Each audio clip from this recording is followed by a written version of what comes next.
Hi everyone, welcome back to another gameplay of Genshin Impact. So 3.2 version is finally live, the new update, and with it the new Dendro character Nahida has been officially released. And in this video guys, I'm going to show you this new character. I'm going to show you her talents, the skill, the burst, her overall game style, and I'm going to give you my personal impressions and my personal opinion about this new character and whether you should try to pull for her for the wishes or not. As you guys know, I'm a free-to-play player. I haven't spent a single cent on the game, and that's why I'm going to try to give you my thoughts, talking from this point of view. And now this is the trial version, so she's going to be level 80, and you can see that her stats are going to be especially focusing on elemental mastery and Dendro damage bonus. She gains Dendro damage bonus as she levels up, so as you just ascend her. And now in this case, for the trial version, she is also equipped with her featured weapon that you can find in the new banner, that is 1,000 floating dreams, and that has elemental mastery as a secondary stat. And once again, a pretty long description that this weapon increases elemental mastery and even more elemental mastery or elemental type depending on elemental damage, depending on your party members. So if you have like same element or different elements. As artifacts, she's equipped here with the 4-piece Deepwood Memories, so the 4-piece Dendro set, and yeah. Now all her talents are gonna be level 8, so bear in mind that. And let's take a look first of all at the normal attacks. She's gonna have a 4-hit combo, and the percentages here are of course a level 8, and they're not really that high. Now let's see the actual design. So first attack, second, third, and fourth. It's very nice that it's almost like she's floating, right? And yeah, very cool. And you can see that the flowers on the ground are gonna get progressively larger, right, as the heat increases. So yeah, very cool character, also designed, all of that. And the charge attack looks like this. Very cool as well, animation. And because she's a catalyst user, when you use her plunge attack, she's also going to apply the element. Yeah, that's pretty much it. Now let's move on to the skill. The skill is called All Schemes to Know, and has two different usages. It has a press usage or a hold usage. With the press, you're going to just do AoE Dendro damage around her, and you can mark up to 8 opponents with this passive called Seed of Skanda. And now if you hold the ability, you're going to enter into aim mode. So very similar to like when you take a picture with the camera in the game, it's pretty much the same. And actually you can, in this aiming mode, you can actually move the camera around and you can select up to 8 opponents, once again, in a limited area to trigger the skill. So you can hit opponents that are very far away or that normally you wouldn't be able to hit with the pressing mode of the skill. During this time, of course, she's going to be standing still, so you are going to be receiving damage. She has increased resistance to interruption, but you can still be interrupted, so you have to use it, carefully. And once again, when you release the skill or the opponents that are gonna be having that she marked are gonna be receiving Dendro damage. Plus, of course, you're gonna be still applying the Seed of Skanda, so this passive. And now, before moving on to the passive here, Seed of Skanda, I'm gonna show you the percentages. So the press damage and the hold damage are slightly different. You can see that you do more damage with the hold, but the cooldown is 1 second longer. So they're pretty similar, press cooldown and hold cooldown, but it's just slightly longer. And I'm gonna just show you how it works. So this is the skill as you use it, as you press it. All right, so that's pretty much it. Boom, that's it. And instead, if you hold it, you're gonna enter into this kind of camera, see? And you can just select the opponent. You can just go and like select any part of the screen around her. So it's not like it's fixed. You can just go around with the camera and you can select anywhere. Remember, up to 8 opponents.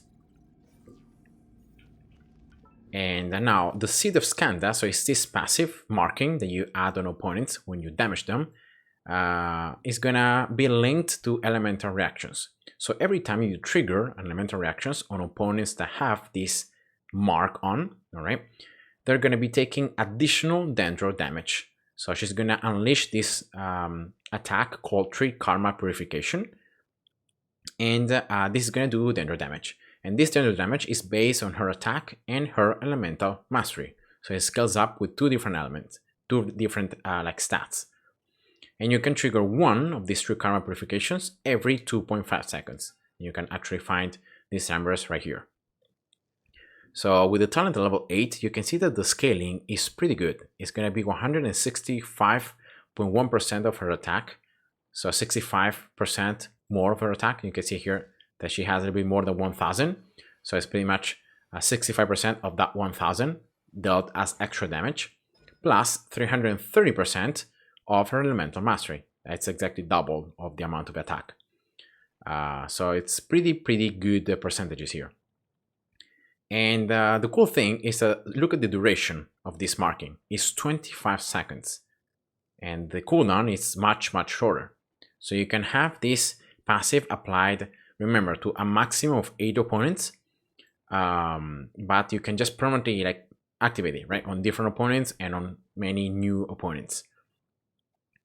And yeah, that's pretty much it. And this is actually going to be Nahida's main source of damage. Moving on to the burst is called Illusory Heart. And when you activate the burst, you're not going to do any damage, so it doesn't do damage or apply Dendro.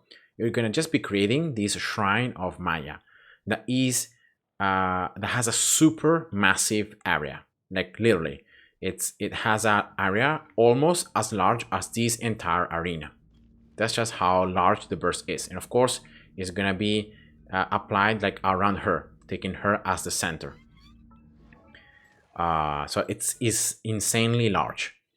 And now this shrine is gonna be adding additional effects depending on the element types on your party.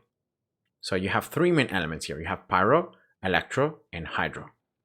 If you have Pyro, the Tree Karma Purification from the skill, remember, is increased.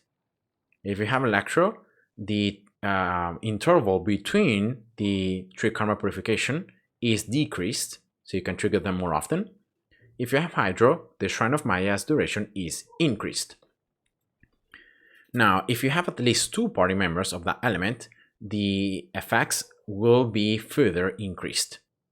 Now you can trigger these passives even if Nahida is not on the field. So the important thing is having your active party members within the Shrine of Maya, so within the area. And you actually right here have all the percentages. Of course, these are going to be with the talent at level 8. So 1 character of Pyro is going to be 23.8% extra damage, 2 characters a little bit more. With Electro, 1 character is going to be trigger interval reduction 0.4 seconds, with 2 characters 0.6. With Hydro, it's going to last 5.35 seconds more, with 2 characters 8 seconds more. And now the cool thing about this burst is that the base duration is actually longer than the cooldown. So you actually can have this burst permanently up. And another thing is that the energy cost is super low. Look at this, it's just 50. So you're not gonna even need to rush so much energy charge. You can just focus on like elemental mastery and attack. You can have this burst like permanently up. You can have always these additional effects, this extra damage if you have Pyro, or less interval for the triggering if you have Electro, or the burst lasting even longer with Hydro. I think the Hydro passive is the one that really, it's pretty redundant and it's not that useful because already the base duration is longer than the cooldown. But definitely like Pyro and Electro could be pretty good. And yeah, so that's just the burst. Now very quickly, the passive talents, the one that you unlock at session 1, it triggers when you use the burst, and you have this additional effect that the elemental mastery of the active character within the field is increased by 25% of the elemental mastery of the party member with the highest elemental party. So if there is another character in your party that has more elemental mastery than Nahida, of course, and as you can see, guys, this is really why like you want to build elemental mastery on her. But if you have another character with more, actually that character is the one counted to increase elemental mastery. And Nahida herself can benefit from this. So this is for any active party member, even herself included. You can gain a maximum of 250 elemental mastery. So it caps with 1000 elemental mastery. So if you have 1000 or more elemental mastery, you're not going to be gaining any additional like elemental mastery with this passive. Second passive talent at Ascension 4, each point of elemental mastery beyond 200, in this case for Nahida's, is going to increase by 0.1% and by 0.03% the bonus damage in the crit rate to the 3 karma purification from the skill. Once again, the maximum benefits can be gained with reaching 1000 elemental mastery total. So yeah, once again, it's something linked to the skill. So you can see that the burst and the passive talents are all linked, so that with the skill, right, with these seeds of Skanda, with the 3 karma purification, you do as much damage as possible. Last passive talent, also very original and very cool. You can actually use the skill on the environment, so on either plants or animals or on other things. And because you have the holding like a camera, you can have even additional effects. It's very nice that they have left it open. They're not really telling us, so we can just discover them. And yeah, very cool. Now, before moving on and just taking a very quick look at the constellations, I'm gonna just play here and I can show you. So that's the skill, all right? So that's the mark. You can see here the 4 stars. And remember, when you have these stars, if you trigger an elemental action, you're gonna be doing the additional 3 karma damage. Now the holding instead looks like this, and you can see that because of your holding, I could hit even the Metrochore, right, that was further away. So that's the holding. Like if you're further away from the enemies, you wanna still hit them, you can use the holding. It's just 1 second longer, so I think it doesn't really matter that much. Oops. And yeah, any element can help the trigger. Now I'm gonna use the burst, and look here at how large the burst is. Like, it's insane. Like, it covers almost entirely all the room. And so remember, any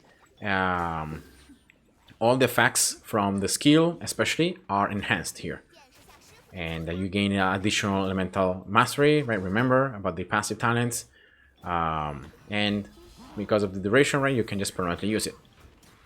And you can even trigger the effects with her own elementals, like normal attacks, right? Because she's gonna be applying the Dendro.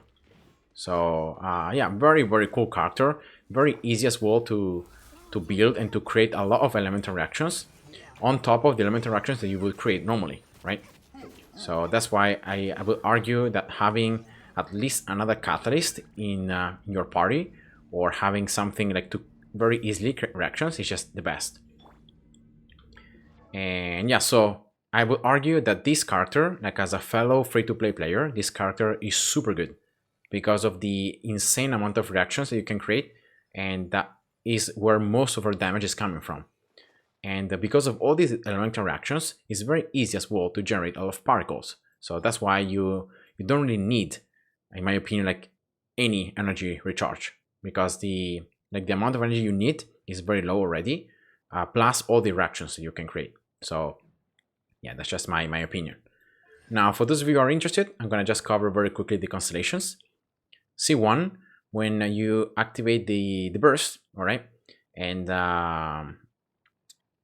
you are like considering the passives, you can see that the count will add 1 to the number of Pyro, Electro, and Hydro characters respectively. So that means that if you have only 1 Pyro character, it's like you have 2.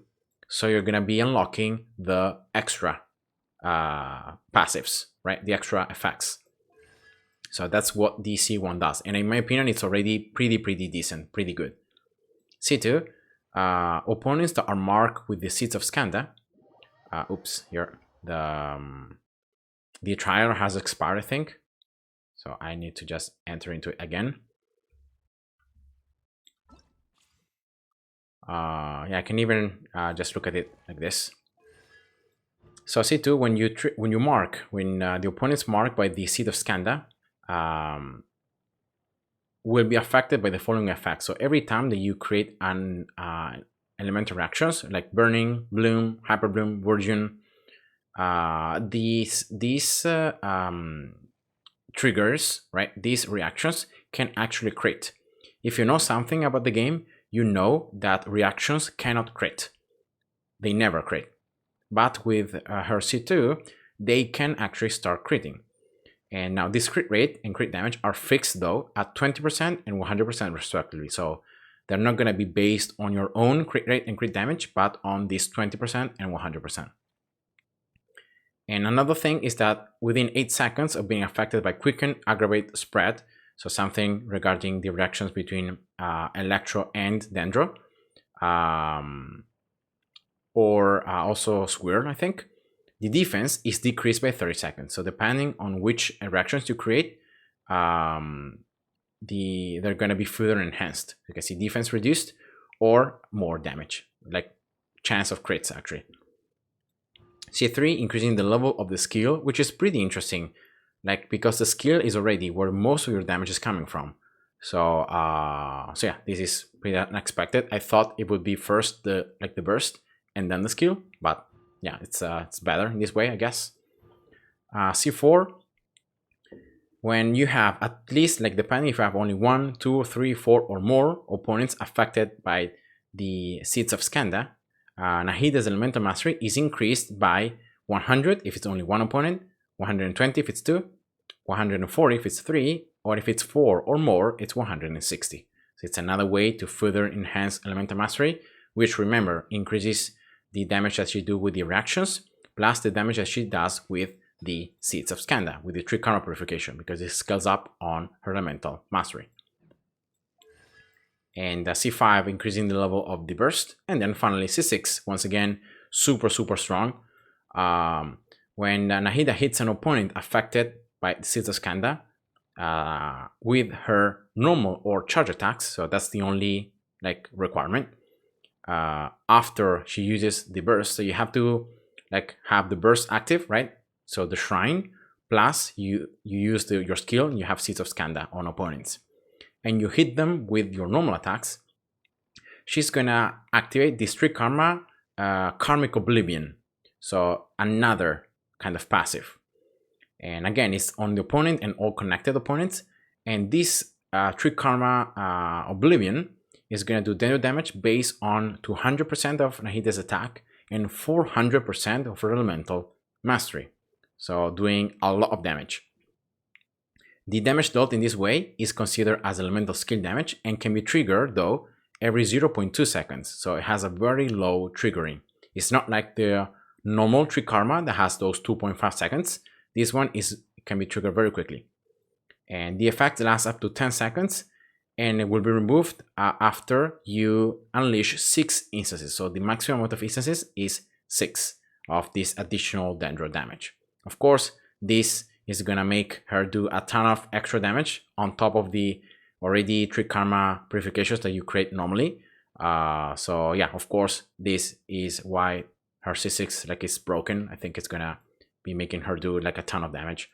And yeah, that's it. So in my opinion, this new character is super strong, especially for a free-to-play player.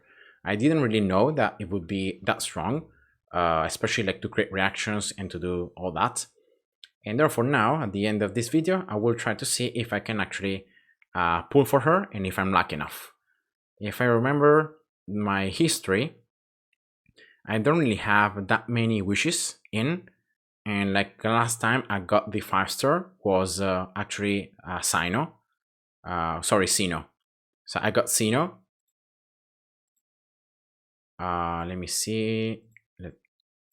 Yeah, because then I tried to get Candace, but I couldn't get her, which is super sad. Yeah, here we go, Sino. So I have 3 plus 40, right? So I have 43 wishes in. But last time I got the feature character, so I have like 50-50. chance of get her. So I will try to see. I have 15 wishes saved plus some primogens. So this should be 53, right? So 53 wishes. I got Noel, the bell. I don't really like the future characters though, because like I don't need Noel constellations. I have already Bennett C5, and I also have Razor C6. So, but yeah, so that's 53. Let's go to 63 wishes, right? Skipping, and now I will, because I'm in the soft pity, I will start just going one wish at a time. So this should be 64. 65.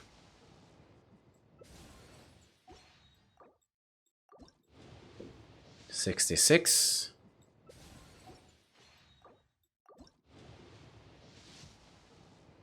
Okay, 67. It's a 4-star, which is gonna be Sacrificial Bow. All right, off banner. 68.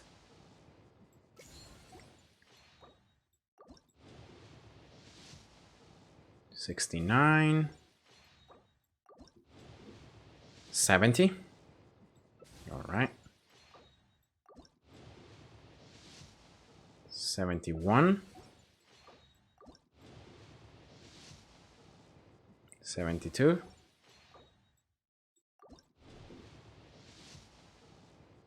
73. Nope. 74. 75. Okay. Getting closer to 80 here. 76. 77. And nope. 4-star. I got another Noel. So 78. Yeah, here we go. 5-star. 50-50, guys. Let's see. Did I got Chichi? No, I got her. Nice. Ooh. Ooh, nice. And yeah, I got lucky once again. It's just 50-50. And yeah, it's gonna be interesting to have this new character, to see the teams that you can build around her as well are pretty easy. Just teams that can create a lot of reactions. And I think she's gonna be working super well. So yeah, that's it guys for this video. I hope you enjoyed. Thanks for watching, and see ya. Bye bye.